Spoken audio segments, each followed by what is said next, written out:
Sarah A. Bailey, welcome back to Book Club. Hello. This is our first book club returnee. Sarah, I cannot believe you were my second guest ever. You're my first guest to return. So it had to have been okay enough for you to come back to book club. Absolutely. It's like I love being here. I'm so glad that you are here, and we're here for a very important reason today. I am over the moon excited when everyone's listening to this. Tattered Tides by Sarah A. Bailey will have released yesterday. Yes, yesterday. And we're going to talk all about it today. This is one of my absolute favorite stories by you, which you know means a lot. Because Wicked and Wildflower is just my diva. But I cannot wait to dive into it a little bit further with you. Right out the gate, would you mind giving people a brief synopsis of Tattered Tides if they're unfamiliar? No pressure. Yeah, so Tattered Tides is a small town, like new adult sports romance. It follows our female main character Willow. She comes home unexpectedly for the summer from college after she went through something kind of traumatic, and her first instinct is to kind of just like go home. So she shows up at home kind of unexpectedly, decides to stay with her parents for the summer while she tries to heal and figure out what she's going to do next, because she doesn't feel like she can go back to her college. And what she doesn't know is that her dad, who is a former professional surfer and runs a training program, he invited a former world champion who kind of like hit rock bottom. He spent a couple years in jail. He just got out. And so her dad invites him to come live in their guest house for the summer while he trains him to get back on track into professional surfing. So, just an element of like forced proximity. They're working together on the boardwalk her parents own. She's living at home. He's living in the guest house in their backyard. For people who like love the OC, it's giving those like OC vibes. It's so giving, like great. Ryan Atwood. Yeah. um, and over he has a really traumatic past as well, and so over the course of the book they just bond together and kind of help heal each other. It's one of those books where like, I mean, things are happening the whole time. I feel like it's a pretty like quick-paced story, Totally. but at its core it really is just like a healing journey. Like it's just a lot of like bonding and healing and getting to know someone really deeply and kind of forming that friendship and then falling in love.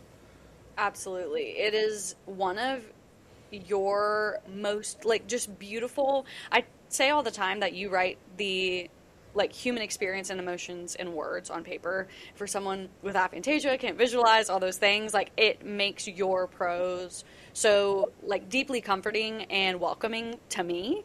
So for that, I'm forever grateful for you. But what was it like? Because Willow's experience is just like deeply heart-wrenching, and like, I mean, everyone's experience is a little bit deeply heart-wrenching. And what has it been like to balance both of our leads' traumas a little bit with them falling in love and having that, like, I almost want to say whimsy to Mm-hmm. them? Like, how were you able to balance those elements of that story?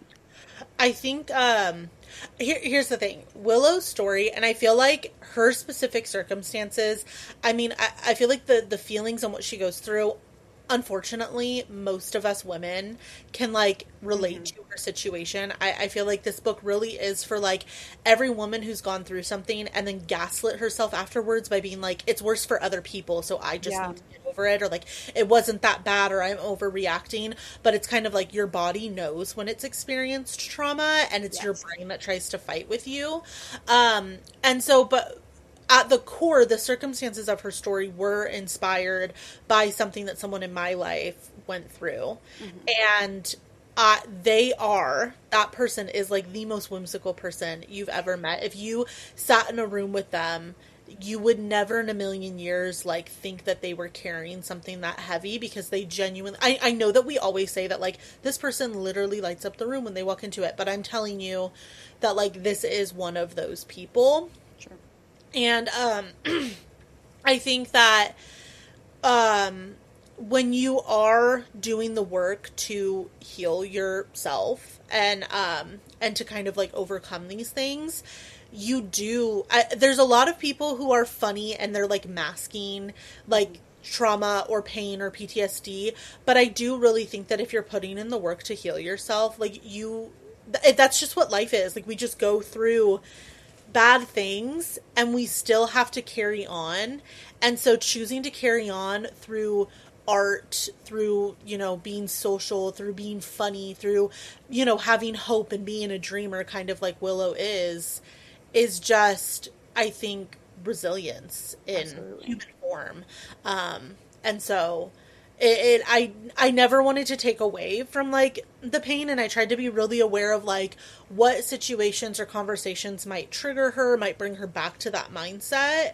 But I also knew that she was not going to let it like be at the forefront of her mind every second of every day. And I think that with this series being second generation, and I know her parents better than I know her at this point, like that, like she wasn't going to have been raised with that kind of mindset. Like she was going to be like a persevere type of person. Sure. The duality of woman, dare we say. Exactly. Yeah, absolutely. And she just embodies that so beautifully. Speaking of second generation, both of our leads are second gens from your universe. Yeah. And it has been so unbelievably comforting and fun to see some of our favorite characters reappear in more maternal and paternal roles within your world. What has it been like to get to know four of your characters again in a new setting? And then you and I have also talked about a little bit, what does happily ever after mean to you when you're writing second gen for those characters? Yeah. I've definitely had some people be like, "Oh my God, I can't believe that you would like put Darby and Leo's daughter through this." But that's the thing, like to me, happily ever, like you were never going to escape adversity in life. Like never, never. You can be in the happiest relationship, the best possible marriage. You are still going to go through shit. Sorry, can I cuss in this? Sure. We'll Okay, just put a great. little explicit number on there and call it. Like you're gonna go through some shit in life. Yeah. It's inescapable. Yeah. And I think that is really like, or my goal is for that to be really comforting to readers, to know that this book that you maybe picked up way back in 2024 or whenever you might have picked it up, or if you haven't picked it up at all, because Yeah.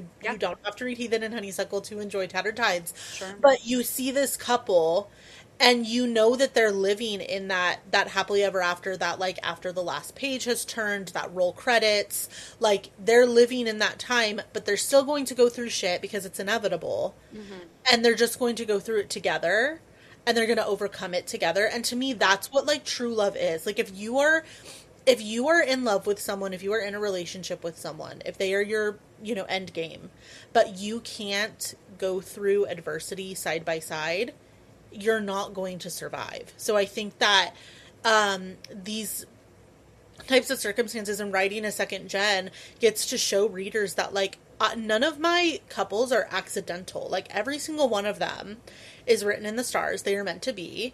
Like they are long game, and I get to now like showcase that Yes. through their like trials and the things that they're going through. Yeah. I think I talk all the time about, I feel like you write fated mates and contemporary. Like truly, like each of these people were made for each other in your head, but nonetheless, like they were made for each other. And I feel like you and I both are extremely fortunate to have super supportive partners and those kind of things. And the truth is, like, yeah, things are gonna really suck sometimes, but going through those things with the right person makes it far more, I don't know, doable. Yeah. So I absolutely love that. What has it been like going back a little bit to the Soulmate series? I know many people have experienced Pacific Shores. Can you talk about some of my favorite characters because I love the Soulmate series? Yeah, no, it's been like really fun, and it is kind of fun because I know that not as many people know them. Yeah. But I always knew. I mean, God, I wrote the Soulmate theory when I was like 23. I will be 29 the day before Gosh, this comes out. amazing. So like 6 years ago, I started writing the soulmate theory, and I like lived with Carter and Penelope longer than any other couple because I worked Yeah. on their book for 2 years. I rewrote it completely at one point. Like they used to have a completely different story, and then I knew it didn't work for them, so I rewrote it. So, and it's funny because when I look back on the soulmate theory, like I very intentionally in their book they end up together, and they don't ever have talks about kids or if they want kids or anything like that. I just didn't they're 23 in their book. I was 23 when I wrote it, and I was in a place mentally where I was like, do not ask me about this, I don't want to talk about it. So I just didn't put it in the book, but I always kind of knew in the back of my head. I get certain, I have certain female characters where I'm like, she will never give birth, like Yeah. she's not going to give birth. Elena, as we know, she's scared of babies, she will not be giving birth. But Penelope also, I just didn't ever see that for her. But knowing, if read the soulmate theory and Penelope's backstory, that like adoption and foster care are really are really important to her. And I just always imagined that if she got to a place in life where she was like financially stable and able to provide, that's like something that they would do. And so that always felt really natural to me and kind of existed there in the back of my mind. And then when I kind of started morphing the series together, and like they started popping up in Heathen and Honeysuckle and Wicked and Wildflower, and I was establishing this like friendship with all of them, I was like, well, I could like really see that now. And it just felt so natural. And I think it's really, I loved writing, in Tattered Tides almost more than like Weston's relationship with Penelope. I loved writing Willow's, because you just like, especially if you've read both books, there's this scene where they're like having coffee together, and Willow's talking about how put together she is and how successful she is and how that's like, she wants to be just like her. But then if you've read the soulmate theory, you know what a mess that poor girl was. I And wept during that scene. yeah, Like, because you just know that like Penelope doesn't think that way about herself. no. Penelope probably still thinks that she's a mess. Yeah. And so getting to see her through the eyes of Willow, I think was like such a special thing. And one thing I really wanted to do with Celestia Cove was I wanted to see each character kind of have a bond with one of the adults that isn't their parent. Love that. So you get to see Willow kind of bond with Penelope, and then Allie in Sideline Souls, she has a really close relationship with Dahlia. And that one, I've been like telling, so, because I'm getting a lot of people excited for Sideline Souls, which is really special. I don't think I've ever had more people be like, when's the next book? Like before. Yeah. So that's really fun. I'm glad that like the Easter eggs have really like stood out to Yes. people. But I do keep telling everyone like, you have to go read The Fate Philosophy, because like I feel like it's gonna make, when you read Sideline Souls, like the experience Oh is my so gosh. much better if you know Dom and Macy that well. It is. It's so special. Again, as I said before, just like to get to see those characters in a different phase in their life. Has anything about any of your characters from either Soulmate series or Pacific Shores surprised you in their age? I don't really know. Actually, I've never asked you, like, do your characters tell you about themselves, or do you tell them about themselves? Oh no, they tell me about Okay. themselves. Oh yeah, Okay. yeah, yeah. I I don't know if I would say. I feel like they're all very. They're still them. Yeah. I do feel like Leo is like very like, I just die when I think about him like wearing Crocs. Like Iconic. I just don't think he gives a shit about anything anymore. He's just like out here living life. Yeah. Like I think I don't know, Dahlia in Sideline Souls is really fun. She's like such a, she very, I mean, and I think it's because when I wrote her character originally, she's always been a mom, but seeing her as like older with like adult kids, and Yeah. just like the relationship that she has with them is really funny. And I think like one of the hardest scenes I've ever had to write, this isn't about Tattered Tides, but like one of the hardest scenes I've ever had to write was in Sideline Souls, because it's a very like emotionally charged scene. And I have four, former main characters who are all in the room together as parents, and they're receiving like pretty life altering news. And I had to write all of their reactions and trying to like be true to their characters and handle them in a way that like was appropriate, but was like, didn't want to make readers like upset with them. It was really hard. And the only one that came naturally, like that I really didn't have to think about in that scene, was Everett. because he was just like, I'm here. I'm good. I'm like here for a good time. Like, and he was just that like really reassuring, Sure. calming presence, not just for his kid, but for me. And so it's from Hmm. his son's point of view. Sure. And that's like the first person he looks to that he knows is going to be like Everything's supporting him in this fine. moment. And I felt like I needed him to hold my hand also while I was Yeah. trying to write everybody's reactions. And you know he will. And you know he will. Oh my gosh, I cannot wait to read Sideline Souls. I'm like, when is it hitting the inbox? I sent it to you No. last week. You did? Yes. Okay. I didn't see it. It's When you here. when you did that Instagram live, right before you, I commented and I said like I have to You want it leave, now? but I did comment and I said, do you want it now? And then right before I was gonna hop off it, I was like, I gotta go, but it's in your inbox. And then you like said you were like, I can't see anybody's comments anymore, and I was Oh, like, oh, great. Okay. I will go out. It's missing. I'll find it. Oh my God. This is the best news I of can my life. resend it if I need to. This is the best news of my life. Okay. I cannot wait. Switching back, Tattered Tides, I feel like, again, super 3D, three-dimensional, incredibly complex duality of man and woman characters as our leads. What are your favorite character traits or pieces of both Willow and Weston? Um, I really do love that Willow is kind of this surprised me about her. I don't think I was expecting this from her when I started writing the book, but she's a little like quirky, I guess. Yeah. Like she kind of talks about how like all her ex-boyfriend's friends thought she was kind of weird. And I just, like the things that she wears, and she'll paint her nails a whole bunch of different colors, and she hand paints her shoes. Like her hot dog shoes are my favorite thing about her. Yeah. And I really I loved kind of like finding that out about her. Like I knew, I don't know, I was just it was one of those things where like I didn't want to go into it with a really strict expectation of what her personality should be like just based on who her parents are. I Hmm. wanted her to kind of morph and really be her own. Hmm. And what came back at me was just like this kind of like she was a little bit weird, and I kind of just loved that. I was like, okay, great. I love this for you. Um and then with Weston, it was actually kind of the same thing. Like he makes those like really bad jokes. Like he's He like does. literally like dorky. And I think he just had like so much trauma growing up. He never really got to be himself around anyone. Right.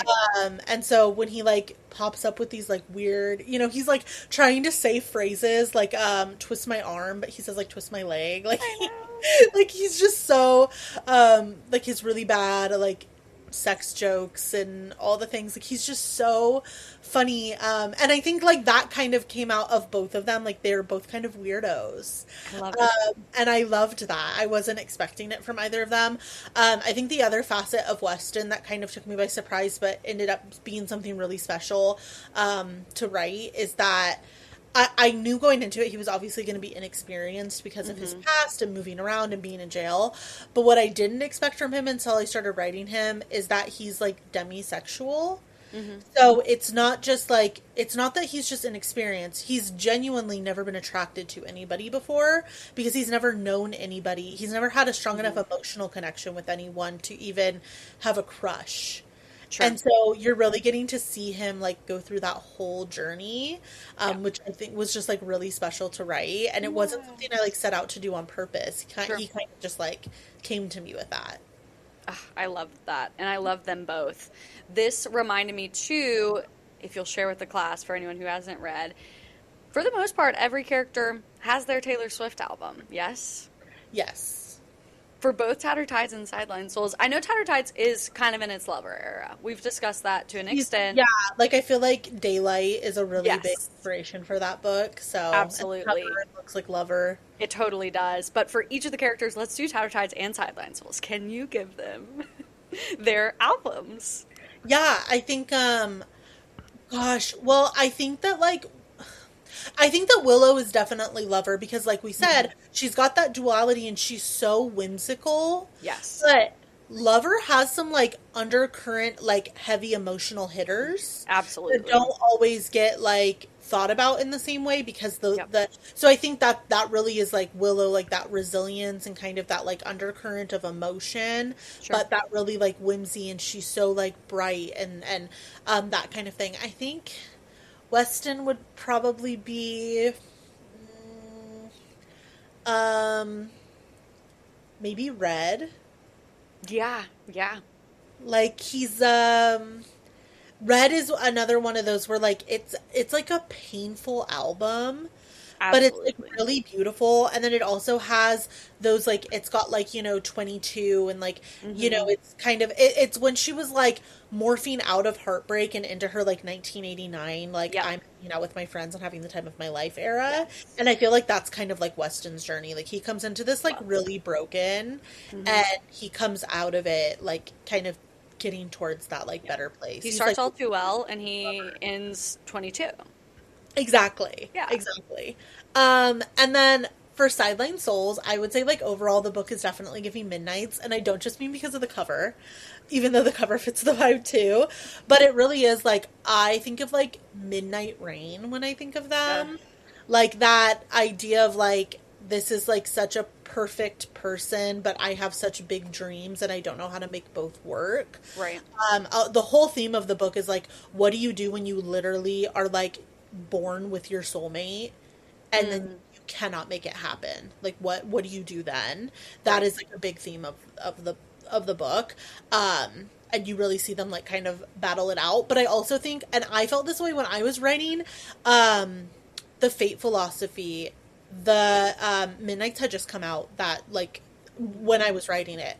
And Macy always reminded me of Bejeweled. Like every time I listened to the Yes. song, I thought of her, and I was writing it at the time. And I think that really carries into like Allie's character, like Yeah. for sure. So I think, but I think that album would probably really speak to Archer too. Mm, yeah. Man, I love that. So if do you go into the stories with those themes in mind? Like what is it like if you were born with your soulmate, or do those come to you within the story? Um, I A little bit knew of both. a little bit of both. I knew when I started thinking of the next gen series, Hmm. um, and I had already had all the like OG couples, and I knew who had kids, and all of that stuff. Yep. And so obviously, like Macy and Dom have been around longer than Pacific Shores, and so Allie has been around longer than Pacific Shores. So I Sure. knew that she was there.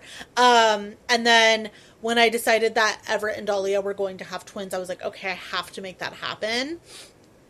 And so I knew that it was going to end up being like a childhood friends to lovers Yeah. kind of vibe. And so I was like, how do I, that's the thing, like childhood friends to lovers is my favorite trope to read, favorite trope to write. It's like my bread and butter. It's my favorite thing in the world. But it's like you have to think really hard about what you have to really justify why they aren't just like together. Why don't they Sure. don't grow up together and fall in love and stay together, Hmm. And so when I started thinking through all of that, and then I knew I wanted Celestia Cove to be sports, Yeah. I was like, okay, I can kind of weave all of that in. I think it was partially a little bit inspired. Like I met my husband in high school. We Hmm. started dating in high school, but I actually graduated a year before him. Okay. And at that time in my life, the idea of going to college and leaving him behind and then trying to do long distance was like the worst thing. Like it like kept me up at night. I was Right. so, and it seemed like truly the end of the world. And obviously you look back now and you're like it wasn't that big of a deal, but it felt at that time like the end of the world. And I Hmm. kind of wanted to like create that like angst. Hmm. I love like teen angst. Teenagers are so angsty Yeah. and so emotional. Like we know I wrote Heathen and Honeysuckle, Reckless Roses. Like this is it's giving that same vibe. Like I love like an Sure. angsty, overly emotional, everything is the end of the world kind of vibe. Because then when you look at it as an adult, you're like, you're overreacting. And it just makes you Yeah. feel better about your own life. Yeah. Somehow.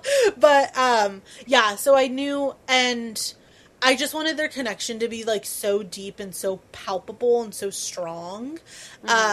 that they really like, so it kind of just morphed into that like there's nobody else for these two people, and you know that the whole book, but they like still struggle to make it work, Yeah. and it's just really messy.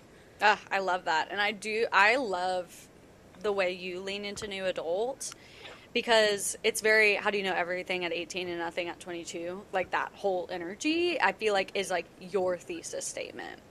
in Yeah, my no, opinion. absolutely. I love Like, like that's one of the things I love most about Heathen and Honeysuckle is like you are seeing these like teenagers, they're 17, they're like mhm, planning out their whole life. They're like, I'm in love, this is my end all be all, yeah, nothing else matters. And then you meet them at 27 and they're like, I have no idea what the hell is going on. yeah, it's just like It's very relatable. it's so real. Like Taylor Yeah. said it herself. That's why we love it. So, okay, if what is it like growing up with your soulmate but not being able to make it work is Sideline Souls? What would you say the thesis of Tattered Tides is? Um, that you can't love anyone else until you're giving enough love to yourself. Like Willow and Weston had to reach a point where they were going to forgive themselves enough Hmm. to do the effort to heal so Yeah. that they could be what the other person needed. And I think that they were the boost that the other person needed to like Sure. actually put in the work Hmm. to get better and to be in a better place. God, I'm obsessed with them. They're just so good. And like I think too, New Adult allows you to kind of I wouldn't say it's like women's fiction because it's just like, there's elements of finding each of the characters. Like they have their own romance with themselves, like falling back in love with themselves while they're falling in love with each other, which Yeah. is just like such a fun watch or such a fun read in my Yeah. opinion. Yeah. With that in mind, I usually ask about characters, but I'll ask about scenes from Tattered Tides. Did one come extremely naturally to you? Like, which one was the easiest to write? And then which was the hardest to write within Tattered Tides? Without, if we can, if it spoils, spoilers. But, Okay. yeah. I think what was the easiest? I will say that before I actually even started writing the book, Weston's love confession was the first thing that came to me. And I had that written out in like my notes app months before I actually started writing the story itself. So that obviously came to me very naturally. I feel like that kind of came to my head. I wrote it down, and then that was when I was like, okay, I'm actually going to pitch this series and try to write it. Yeah. Um, the hardest Um, was probably the like spicy montage chapter. I like had that idea come to my head and I was like so hell bent on it. And Yes. so I wrote it and then my editor was actually like, no. She was like, nope, this isn't it. This isn't it. And I was like, give me one more chance. Like, let me cook a little more. And I Yeah. kind of went back in and I restructured it and I added some depth and I moved some things around. And I was like, all right, let me try again. And she was Yeah. like, okay, we can do this. I was So talking to Torianne about that, and that scene to us is like bus, club, another bus, plane, no sleep. it was like I was like, listen, I need to have a month-long time jump here. And I Mhm. wanted it to feel like a movie It montage. was. It literally is. And so it's like, and that's kind of the way I pitched it to my editor when she first said no. I was like, well, there's a month-long time jump. So I could just Yeah. start the next chapter and be like, it's been a month and we've done it a ton of times. Or I could give them little Have a little snippets. moment. Yeah, they're just What's little wrong with the snippets. moment? And she was like, okay, I get what you're saying now. Yeah. Oh my gosh. I absolutely love it. Are there any Easter eggs, by the way, in Tattered Tides that you would love for people to pay attention to as they're going into the rest of the Celestia Cove series? Yes. Um, if you see alliterative name pairings, that's a sign. Um, I just think that people should pay a lot of attention to the way that I describe Xander Ramos because I'm writing him right now and it's just the time of my life. I just think people should pay a lot of attention to him. Obviously, like the Allie and Archer Easter eggs are really, really strong. Hmm. I have a lot of people concerned for the last book because they're like, what is this supposed to be? Because you already know those characters as a couple. In Tattered Tides. So I wouldn't say there's an Easter egg for Live and Lou's story at the very end of Tattered Tides. A very subtle Easter egg for what their book will kind of look like. But Pay attention. yeah, Oh, just pay sorry. attention to the cousins and the siblings. Last time you were here at book club, Reckless Roses hadn't even released yet, which is like kind of crazy to think about. But what has it been like for August and Elena's story to be out in the world? And are you emotionally okay that Pacific Shores is done? Um, I would say it took me a really, really long time to be, I mean, as you know, to be okay after Vice and It was Violet. rare out there. Yeah, I couldn't, it was like really hard for me to be on social media for a little while after it came out. I knew that like there were gonna be like the girls who were made for this book and then Sure. the people who were not. Like I knew that with any kind of book that's like structured that way and that kind of like tumultuous relationship, like you're going to have. But I mean, I think I've told you this before. Like I put so much of myself and my life and my Mm. story into Elena specifically. And for a long time, I was like, I'll never be that vulnerable with a book ever again. Like, Sure. all the stuff. But um, I think that I still am just that vulnerable with Yeah. my work. So, but I'm in a like a better place now. I'm really proud of how the series ended. And I think that that's, all that matters. Obviously, I wasn't ready to let go of them, so I just Yes. um, I And stayed that's more around. so where my question was coming from because I think that Reckless Roses, Vice and Violet is perfection. So I'm just like, I can't imagine that series was just so impactful on your career and you as a person and all those things. And specifically with Elena just being so personal to you, I can imagine that moving on from that series is hard, even though Celestia Cove is next gen. I think that like it doesn't really sink in right now because I'm in Celestia Cove and I'm like Sure. spending so much time with them. Also, I wrote Tattered Tides last summer. I wrote Sideline Mhm. Souls, like I finished it in January. Right. And so I've been working on Defensive Desire since, and August and Elena are very like central in that book more than they are in any of the other books in the series. So for me, I didn't really take a break from the two of them. Okay, Like wow. they like came out in November. We were still promoting them really hard and then I started writing Defensive Desire. So I Wow. haven't left their side. Like I'm still with August and Still at the especially restaurant. a lot. I'm in the bookstore every Yeah. single day now. So um with them. So yeah, so they're here. They're very a lot of people have been asking me that too. They're like, "How are you weaving the two of them into the series if they don't have kids?" And I'm like, "Don't worry. You're not. They are very present in the third book. This is kind of like their time to shine." Amazing. I love it. Is there a world where you ever leave Pacific Shores? Yeah, yeah. I mean, after Celestia Cove, like we're. I mean, I think there will still be references Sure. to these characters, and I think it like opens. I really have had so much enjoyment writing sports romance. Yeah. And I don't know exactly. I have like projects and ideas, and obviously things that I'm working on. Um, post Celestia Cove, like I have things that I am pursuing. Sure. But like overall, like I'm not one of those people that's like, oh, I've got my whole publishing schedule planned out through, Right. 2035. I'm not one of those authors. Sure. So I know like there's a side character that kind of pops up in Sideline Souls, and I've just kind of become obsessed with them. So I Wow. really think it might be fun to give them a book someday. I think that this isn't really. I'll just say this because I don't really feel like it's a spoiler. Hmm. Obviously, we know that like Lou becomes an agent. Hmm. And so I think I've really loved writing sports romance. Like I've kind of fallen in love with it. So I think that opens up a lot of avenues Yeah. because if I want to write future athletes and still have that connection, Sure. I think, if and when I continue writing surfing, there will never not be like a Leo Graham reference from a surfer. So Sure. I do, yeah, I mean, they'll still, all my books I think will always like exist in the same world. Yeah.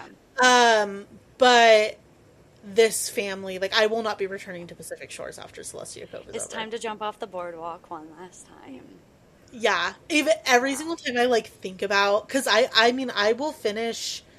I'll finish the series this year. So like Yeah. before the end of this year, and every time I think about it, I'm like, I can't. Like I lose Hmm. my mind. Yeah. It's just, it's such a place of like comfort and just familiarity.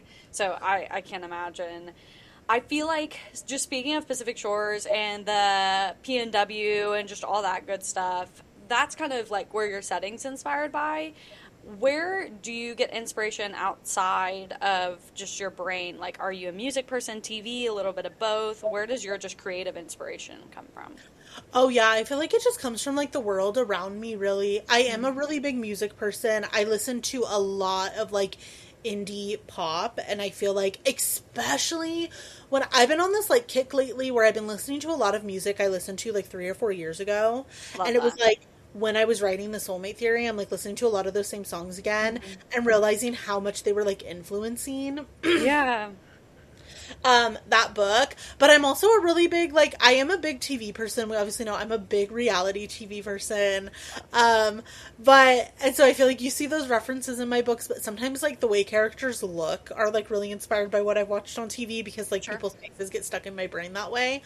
And I also just feel like the world around me, like I said, Willow's story was, inspired by someone really close to me. And, Sure. like I will text my friends and be like, can I use your trauma in this story? Like, or just some little things, like the tiniest little nuggets. Like, Macy has an ass tattoo of a bicycle because my childhood friends and I, our group chat is called CP Bike Gang because we one time tried to start a bike club at school and then it was just Love. us. And we rode bikes one time and then never rode them again. But that's been our Love. group chat name since 2012. Amazing. And one of my childhood friends in that friend group has an ass tattoo. So I was like, I'm going to give this character an ass tattoo of a bicycle. It's my ode to you. Yeah. So I do things. I do like little things like that. I just love to infiltrate like people in my life that I love. Sure. Allie's character, I mean, Lexi, my best friend. Allie's character is, has a lot of her traits. Yeah. And so just like little things like that I just like Sure. love to do. I love that. And we chatted earlier in the episode about I just feel like your characters are fated mates. Is there any like do you have any inspiration or way that you make them feel so connected or is it just like it just exists? They just are made for each other. I feel like, I mean, the whole thing that kind of got me into writing romance is I was literally at an art museum in Florence, Italy. And I went to the bathroom, and in the bathroom in the stall, there were, just like writing all over it. And there were quotes. There was actually, I do remember, and this was even before I had ever read any of these books, but there's like a Throne of Glass quote that I literally Yeah. have a picture of. And there were just all these quotes. And so there was one, and I had like seen this on Tumblr before, so it wasn't like I had never seen it before, but it just seeing it written on the bathroom wall in this like art gallery that has some of like the oldest and most famous art in the world. Like there was just something Hmm. about the whole experience, but there was like literally like a soulmate theory like written on the bathroom wall. Yeah. And it just like that's what inspired me to start actually writing romance. And I just always like I always come back to that in my head. I really love using like have you ever seen those pictures? They'll pop up on like Facebook or like whatever, and it'll be like a human eyeball, like a close up picture of a human eyeball, and then like a nebula, and they look like the same. Yeah. Yeah. Or like trees and then like veins. Yes. Like to me, like the connection of like the stars and the earth and then what human beings are and the fact that we're Hmm. literally just like all made of stardust and the same atoms make up everything is like such an insane concept to me. And so Sure. in my head, I'm always like, how could you believe that we're not destined to like know certain people? Sure. We're literally all made of stardust. Like, what do you mean? Like, it's Yeah. nothing is coincidental. Like, what are you talking about? Yeah. And I think I just believe in that so heavily that that's the way that like I go into every story with that mindset. Yeah, I love that. And you and I both are super fans of The Alchemist. And I think Yes. that concept too of like everything is nothing and everything all at once and it's where you Yes. begin and where you end and just all the things. Yeah, and like you like follow your omens because they lead you to becoming the person that you're meant to be, and the universe Yes. will return that back to you. Yeah. I think is like really, yeah, just all of that. Yeah. And I just think that's abundant in your writing, in your characters, in their love stories. Like, and I think that's just what makes you special, Sarah. Thank you. Yeah. Like, it's just so. I think we read fated mates and just like written in the stars elements in fantasy so often, and I just think you capture that same feeling in the contemporary setting so well, which is just like Well, unheard and that's kind of my goal because like fated mates is one of my favorite tropes. of. And that's pretty much the reason like I'm not a big like fantasy girl. So if Yeah, I pick up a fantasy book, it is because of whatever, or I guess I should say romantasy. Like it is because of whatever that love story is, and I yeah, love that fated mates trope. And it obviously doesn't translate into contemporary romance, but I will never write fantasy. Like I'm not a right. fantasy person. I'm not a fantasy author. I can't ever see myself taking that avenue. I just don't think that that's like meant for me. Hmm. But to me, I think one of the things that like we love so much about it is like how it's absolute. Like you Yeah. have these worlds constructed where there's like no question to it. Hmm. And I think that like, we don't get that same confirmation in our real world. But Right. I think that like the idea of two people loving each other enough that they don't need it and they're just going to decide that you are fated to me anyway and I don't Yeah. need any kind of magical anything to tell me that, Yeah. I think is like a really beautiful like human thing, Yeah. Absolutely. Love is like the greatest like sacrifice, but the greatest gift, and Yeah. like it's the scariest jumping off point, but like the most. It's just like the dual again. Dare we say the duality? Yeah, I think it's just like it's literally the most resilient and like the strongest thing because like love is Sure. the only thing that can overpower greed and Hmm. pride and like hate. And I think that that is like really important. That's why I love romance so much because I Yeah. think that it reminds us of that. It reminds us of like Yeah. humanity. I was Um, just gonna say, and they say it's just, and they say it's right. just not. Ugh. Oh my gosh. No, absolutely amazing. Well, is there anything else that you want the people of the book club to know? What is coming next for you?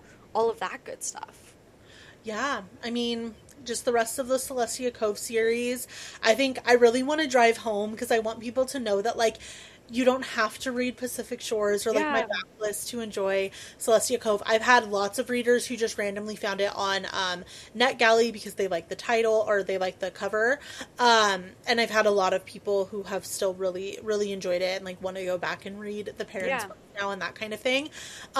So I just want people to know Yeah. that like you don't have to read. I think it's There's a like lot of doors to enter the Sarah A. Bailey house. yeah, Like you don't have to go through the front door necessarily, if you will. right. Yeah. Yeah. So and then yeah, and that's just what I have. Sideline Souls will be out in September. The third book in the series will be out early next year. I might have some other things coming, who Who's knows? to say? TBA.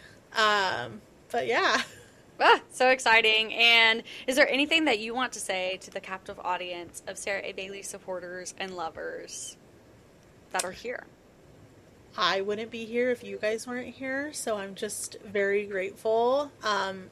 Literally, my like what like this is even just like a year ago, I wouldn't have imagined that this is like what I would be doing every day for my life, and it's literally the dream I've been thinking about since I graduated college like years ago. So, and I wouldn't have any of that without my readers. So I'm just very Yeah. grateful. You and I were talking before we pressed record. I was like, man, imagine the two of us going back and chatting with the girls who recorded our first episode. I rushed home from my corporate job to get here in time to record our first episode together last year. Like, it's crazy to think about. Yeah.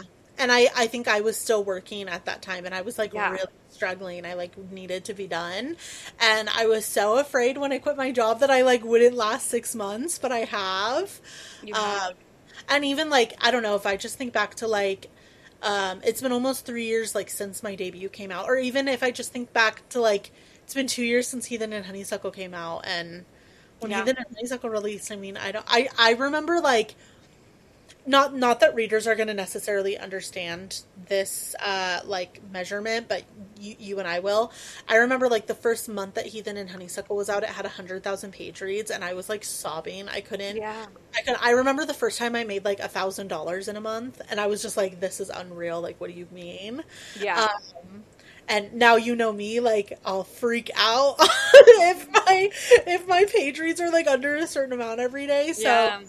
it's just like weird to think back at how monumental that felt like two Yeah. years ago when I released Heathen and Honeysuckle. It's just crazy, like, to just think about, again, like, the connectiveness of it all. Like, we always joke, my first ever talking video was about Heathen and Honeysuckle, Yeah. and I can't imagine me not talking on the internet anymore. Like, that's my Right. thing.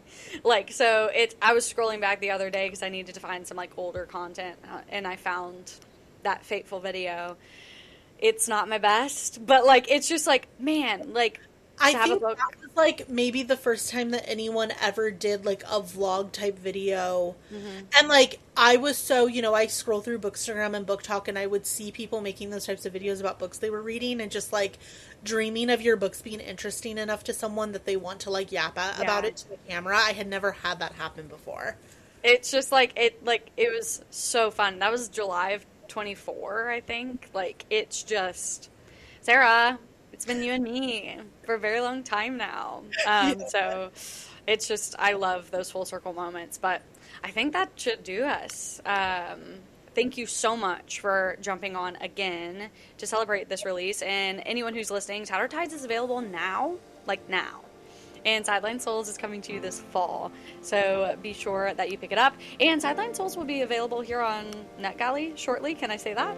Yeah, I think so. Yeah, June 1st. June 1st. So if you really want to get your hands on it, keep an eye on NetGalley. But Sarah and I are both so grateful for you all. And we couldn't do it without you. So that being said, we'll see you in the next one. Bye. Bye.